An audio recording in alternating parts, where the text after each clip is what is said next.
5 آدمیوں کی، 5 کے سوا سب اہل ایمان کی بخشش ہو جاتی۔ مشرک، المشرک، پہلا مشرک، دوسرا مشاحن، مشاحن کیسے کہتے ہیں؟ دل میں بغض رکھنے والا، کینہ رکھنے والا۔ تیسرا مسبل ازارہ، اپنے پاجامے شلوار چادر کو ٹخنوں سے نیچے تک لے جانے والا، لیکن ایک شرط کے ساتھ کہ وہ تکبر کی وجہ سے ہو، سستی کی وجہ سے ہے، غفلت کی وجہ سے ہے۔ چونکہ جب آپ نے ایک مرتبہ اس کے بارے میں بات کی تو حضرت ابوبکر صدیق نے کہا یا رسول اللہ، میری چادر، عرب چادر باندھتے تھے جیسے ہمارے پنجاب کا لباس چادر تھا، اب وہ کم ہو گئے، ہماری تو بزرگ عورتیں بھی اور مرد بھی سب چادر باندھتے تھے، شلوار تو کسی کو پتہ ہی نہیں ہوتا تھا ہمارے بچپن میں۔ یہ تو پھر آہستہ آہستہ جب تعلیم آئی تو شلوار دیہاتوں میں بھی اور شہروں میں عام ہو گئی۔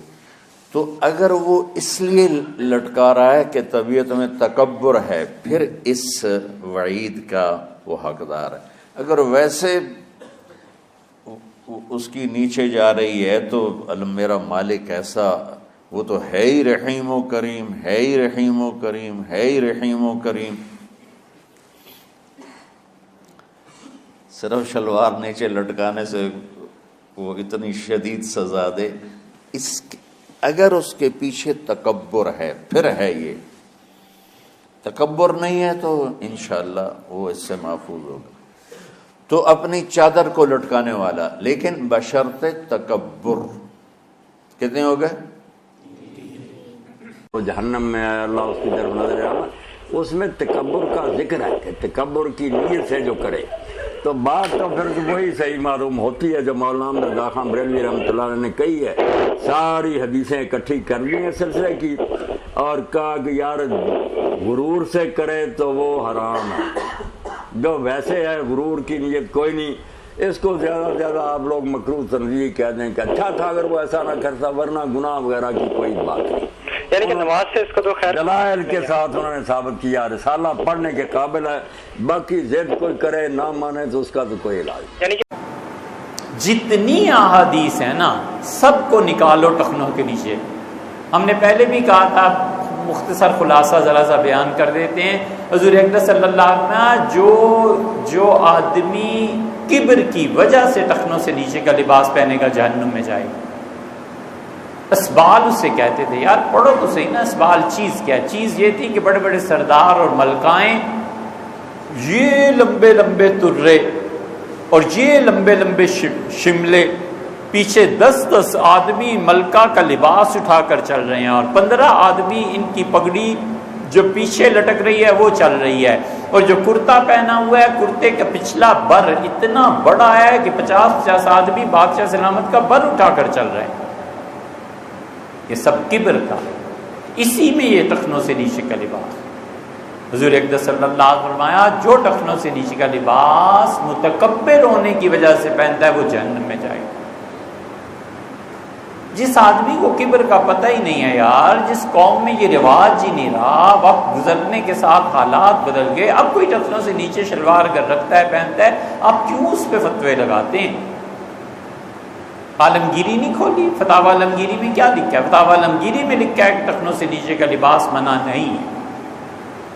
وہ نہیں مانتے فقہا اس بات کو، وہ کہتے ہیں وہ زمانہ گزر گیا، ختم ہو گئی بات۔ یہ اب اہل حدیث جو مسلسل زور دیتے ہیں نا ٹخنوں سے اوپر ٹخنوں سے اوپر، یہ اہل حدیث کا اثر ہوا ہے دیوبندیوں۔ ہم کہتے ہیں کوئی ٹخنوں سے اوپر لباس پہنتا ہے، بسم اللہ یار 100 بار پہنو، آپ کا تقویٰ ہے، آپ کی نیکی ہے، آپ کا حدیث پہ عمل ہے، آپ کو ثواب ملے گا، اللہ راضی ہوگا، مگر اس کو پلٹ کے نہ کہیے کہ یہ جہنمیوں کا کام ہے، یہ نہ کہیے کہ یہ گناہ کبیرہ ہے، یہ زیادتی ہے۔ اس کبیرہ گناہ کی اجازت آپ کے حنفی فقہا نے دی ہے۔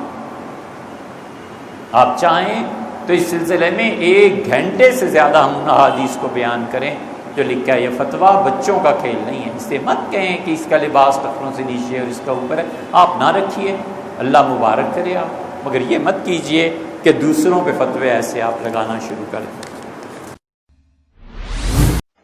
میں کئی مرتبہ یہ بات واضح کر چکا ہوں کہ عربوں میں، اور عربوں ہی میں کیا ہمارے دیہات میں بھی یہ طریقہ ہے کہ بعض اوباش قسم کے لوگ جو لوگوں پر اپنی دھونس جمانا چاہتے ہیں، ان کے اس باطن کا اظہار ان کے لباس اور ان کی وضاحت سے بھی ہوتا ہے۔ یعنی ایک خاص طرح کی مونچھیں رکھ لیں گے، خاص طرح کے بال رکھ لیں گے، لباس ایسا پہنیں گے جو لوگوں پر دھونس جمانے کا باعث ہو۔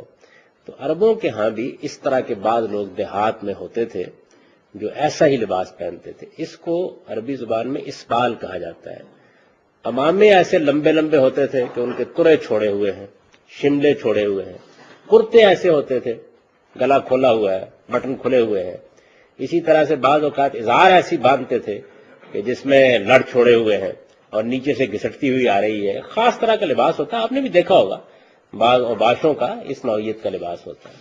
حضور نے اس کو بہت سختی کے ساتھ منع کیا۔ اس کی وجہ یہ ہے کہ دنیا میں جو جرائم آدمی کو جنت سے ہمیشہ کے لیے محروم کر سکتے ہیں، ان میں سے ایک بڑا جرم تکبر ہے۔ قرآن مجید نے اس کو بیان کیا ہے، اور قرآن مجید کے الفاظ یہ ہیں کہ اونٹ سوئی کے ناکے میں داخل ہو جائے گا لیکن تکبر کرنے والا جنت میں نہیں جا سکتا۔ یعنی اللہ کو یہ اتنا ناپسند ہے۔ اس کی وجہ یہ ہے کہ کبریائی اصل میں خدا کی شان ہے۔ اس زمین پر بندے کا کام تو یہی ہے کہ وہ سر جھکا کر چلے۔ اور آپ یہ دیکھیے کہ قرآن مجید میں 2-3 مقامات ہیں جہاں پر اپنے مطلوب انسانوں کی تصویر کشی کی، یعنی وہ اعلیٰ ترین مقام کیا ہے جس پر کوئی آدمی پہنچ کر میرا بندہ بن جاتا ہے، تو اس میں بھی اس کو بڑا نمایاں کیا ہے۔ وَعِبَادُ الرَّحْمَٰنِ الَّذِينَ يَمْشُونَ عَلَى الْأَرْضِ هَوْنًا وَإِذَا خَاطَبَهُمُ الْجَاهِلُونَ قَالُوا سَلَامًا۔ یہ رحمان کے بندے تو وہ ہیں کہ زمین پر چلتے ہیں تو زمین کو بھی احساس ہوتا ہے کہ بندے چل رہے ہیں، یعنی تواضع کے ساتھ سر جھکا کر ایسے چلتے ہیں کہ چال بتا رہی ہوتی ہے، کیونکہ انسان کا باطن اس کے ظاہر سے نمایاں ہوتا ہے۔ چال بتا رہی ہوتی ہے کہ یہ خدا کے بندے ہیں، زمین کے بادشاہ نہیں چل رہے اس کے اوپر۔ اور اگر کوئی جاہل ان کے ساتھ کوئی بات کرنا چاہے جہالت کی تو صاحب سلامت کہہ کے الگ ہو جاتے ہیں، جہالت پر نہیں اتر آتے اس کے جواب۔ خاص طور پہ اس کو نمایاں کیا۔ تو یہ اصل میں وہ جرم ہے جس کا بالاجمال وہاں ذکر آ گیا ہوگا، اور ذکر بھی اس طریقے سے آ گیا ہوگا کہ صرف ٹکنا رہ گیا ہوگا، باقی بات ختم ہو گئی ہوگی ساری کی ساری۔ یہ ہے ہمارے ہاں کہ پوری بات کیا تھی، کس پس منظر میں کہی گئی۔ اب ظاہر ہے کہ اگر کسی عام آدمی کے سامنے آپ یہ بات رکھیں کہ یہ اگر ٹکنے کے نیچے شلوار چلی جائے تو اس کے نتیجے میں آدمی ابدی جہنم میں ڈال دیا جائے گا، تو کیا سننے کو تو وہ سن لے گا، لیکن یہ سوال ضرور کرے گا کہ کیا اللہ تعالیٰ کو ٹکنے کے ساتھ ایسی ہی دلچسپی؟ یہ کہے گا نا سوال۔ تو پوری بات سمجھ لینی چاہیے کہ اس طرح کا لباس آپ نے دیکھا ہوگا کہ عام طور پر بادشاہ لوگ، ملکائیں، ایک لمبی پشواز ہے پیچھے، 10-15 لوگ اس کو اٹھا کر چلے آ رہے ہیں۔ تو یہ شان و شوکت کے جو معاملات ہیں اس کو خدا زمین پر بالکل پسند نہیں کرتا، بہت سخت ہے اس معاملے میں۔ اچھا، تکبر سے متعلق بھی یہ بات ہے کہ رسول اللہ صلی اللہ علیہ وسلم نے اس کی بڑی عمدہ تعریف کی ہے۔ کسی نے پوچھا، اور پوچھا بھی ہے کہ جی آدمی بڑا اچھا لباس بھی پہنتا ہے، اس کا جی چاہتا ہے تو گھر اچھا ہو، رہن سہن، تو آپ نے فرمایا کہ نہیں، یہ تکبر نہیں۔ اللہ جمیل و یحب الجمال، جمالیات اللہ تعالیٰ کی طرف سے عطیہ ہے انسانیت کو، یہ نہیں تکبر۔ تکبر کی تعریف یہ کی کہ بطر الحق و غمت الناس، آپ کسی حق کے مقابلے میں اکڑ جائیں اور دوسروں کو حقیر سمجھیں، انسانوں کو حقیر سمجھیں، یہ تکبر ہے۔ یہ واقعی ایسا جرم ہے کہ جس جرم پر اللہ تعالیٰ یہ وعید سناتے ہیں تو غلط نہیں سناتے، سمجھ میں آتی ہے بات، اور یہ قرآن میں بیان ہوا ہے۔ گویا قرآن میں جو بات بیان ہوئی ہے اسی کا ایک اپلائیڈ پہلو ہے جس کو حضور نے بیان کر دیا کہ اس طرح کے لوگ، اور اس موقع کے اوپر روایتوں میں یہ بات بھی آئی ہے، خیلا بترا، جو لوگ اس طرح کا لباس پہنتے ہیں دوسروں پر دھونس جمانے کے لیے، اپنے فخر کا اظہار کرنے کے لیے، تکبر کے لیے۔ بلکہ مزید وضاحت ہو گئی ہے کہ جب سیدنا ابو بکر صدیق نے یہ بات سنی تو ایک موقع پر انہوں نے کہا کہ یا رسول اللہ میری تو چادر ٹھہرتی نہیں، یعنی ہوتا ہے نا، تو آپ نے فرمایا کہ معاذ اللہ تم کوئی تکبر کرنے والوں میں سے ہو۔ یعنی یہ ہے اصل بات۔ اس پوری بات کو سامنے رکھ کے جب آپ سمجھیں گے سمجھ میں آ جائے گا۔